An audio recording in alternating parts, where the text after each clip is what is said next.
దయచేసి డ్వాక్రా మహిళల్ని ఇబ్బంది పెట్టకండి దానికి బేరం మొదలు పెట్టారు.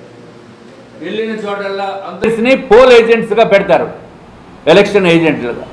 వాలంటీర్స్ని డబ్బు పంపిణీ కార్యక్రమానికి కూడా పెడతారు. ఒక్కటి గుర్తు చెప్తున్నాం, ఎవరైనా వాలంటీర్ కనుక డబ్బు పంపిణీ కార్యక్రమంలో నిమగ్నమై ఉన్నారంటే మీ జీవితం ఇంకే సంగతులు, జైలుకి పోయే పరిస్థితి వస్తుంది. ఎందుకంటే కేంద్ర ఎన్నికల సంఘానికి అరాచకం జరుగుతోంది.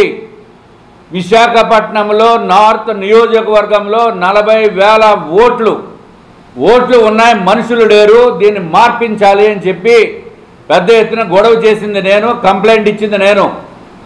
ఢిల్లీలో 14th డిసెంబర్ నాడు నేను, మేడం పురంధేశ్వరి గారు వెళ్ళి ఇంకా మిగిలిన ఎంపీలు అందరూ వెళ్ళి కంప్లైంట్ ఇచ్చాము. అప్పుడే తిరుపతి బై ఎలక్షన్స్లో జరిగిన అన్యాయాల్ని కూడా చెప్పడం జరిగింది. ఇప్పుడు ఏమైందో చూశారు కదా, 2 ఐఏఎస్లకి బయటికి వెళ్ళిపోవాల్సిన పరిస్థితి, 5 సిఐల్ని సస్పెండ్ చేసిన పరిస్థితి.